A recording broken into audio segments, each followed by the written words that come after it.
Welcome to RV Manifest Destiny with Skip and Christine. Today we're going to visit the Mescal Movie Set, where they shot the famous movie Tombstone, as well as at least 100 other movies. The road in is quite the drive.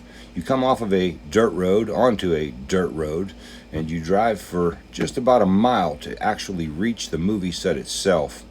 So we filmed the ride in just to give you guys an idea of exactly what it's like getting into this movie set. Some interesting things were shared with us during this visit, including botches within the film, things that are incorrect that I've never noticed, and I've watched that movie at least 10 times.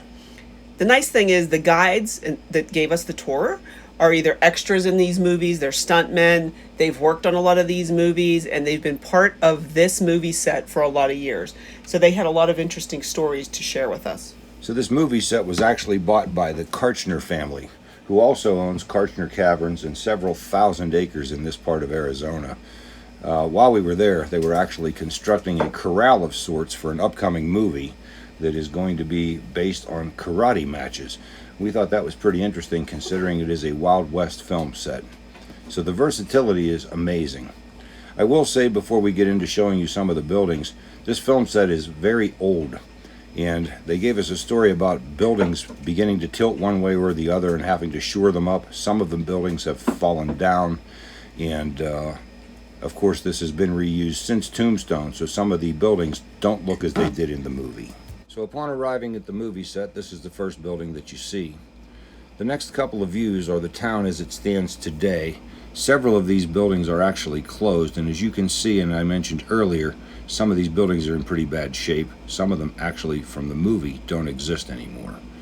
So they're going to give us a tour of the stable, which was actually dedicated to the Wolverton family. Mr. Wolverton was actually a stagecoach driver in the Wild West and participated in some of the movies that you've watched filmed within this movie set. The buggies were actual donations for the most part. As people found things for sale, the movie set reached out and mentioned that, hey, we could really use this, and they ended up getting them as donations, which I think is really cool.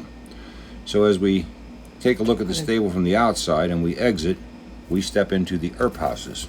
So on the left, you see Virgil Earp's house, and on the right is Wyatt Earp's house. And if you watch the movie, you can see Wyatt Earp step out when Virgil's injured and stand there, and it's perfect. It's exactly as you're used to seeing it. So this is a front view of Virgil's house here. Wyatt's house wasn't in too good a shape, so we kind of avoided that. The church you see here is actually the back of a building front that is different on the other end. This cigar shop is actually in the movie Tombstone.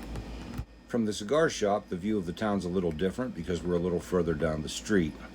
Once we took these videos, they walked us into what was once the general store in several of these movies, and they pointed out that the jars of food aren't truly full of food. They use toilet paper rolls to stuff them, and the bolts of material are actually just one piece of material stapled to a piece of wood. As we continued to walk the streets, we were taken into the hotel. This was a framed sign laying on a table inside the hotel from back in the day. The bar in this picture is actually a replica of what was in Big Nose Kate's saloon and was used in several scenes within the movie Tombstone. So the two-story brown building there on the left is actually the sanitarium where Doc Holliday was dying in the end when Wyatt Earp came to visit him. The next piece of this is the Grand Hotel when they brought the wagons into town and the girls were up on that balcony.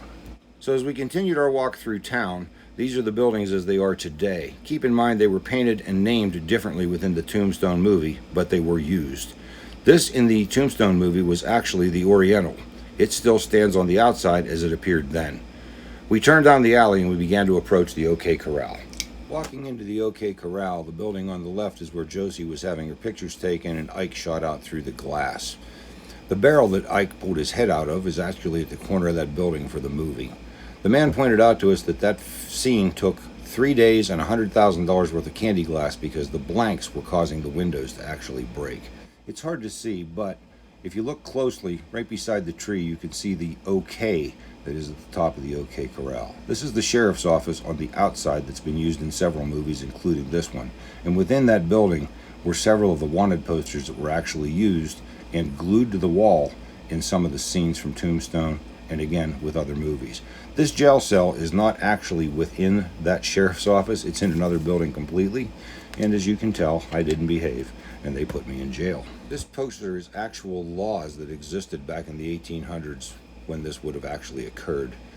This is an interesting room because it's been used in several movies. The right-hand side was for one movie, and the left-hand side is the faro table and some other props that were used for scenes that were supposedly inside the Oriental.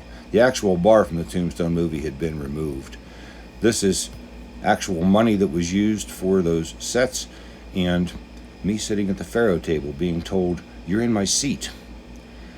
These are the whiskey bottles and some of the cups that were used in several of the westerns, including Tombstone. And this is a picture of the telegraph room. They told a story about a guy that actually comes and can use the telegraph. The assay office is where folks came to have their gems and minerals weighed so they knew what they would be paid. This is the building that we showed you at the very beginning when you walked in. We got to go in and look at the bar scene here, but this was not used in Tombstone. The Quick and the Dead used this, and Sharon Stone was somehow financially involved in helping preserve and restore this particular building. The bar is actually functional and open, and tourists can buy soft drinks within the bar. I, of course, had to ask, could I order a whiskey? And I was told I could, but they're not allowed to serve it. This is a very cool autographed picture from the starring cast of Tombstone, so we wanted to include that. The last stop on the tour on the way out is the Undertaker's shop. As you can see, they kept some things in place from some of the movies. I found this one particularly humorous. There was an open casket there, so of course, why wouldn't I get in it? Our tour guides were both actors in the movies. The first guy here, Hugo, is a stuntman who still performs today at 60. The second gentleman's name is Lynn, who was kind enough to give us one of his business cards on the way out. He's been in several Western movies and driven several stagecoaches. On the way in, they do give you this cool little flyer. And if you go to visit the Mescal Movie Set, they are only open Fridays and Saturdays based on their filming schedule. And you have to buy tickets in advance online, so you have to go to mescalmovieset.com. Thank you for watching our video, and don't forget to follow us on Facebook and like us on YouTube.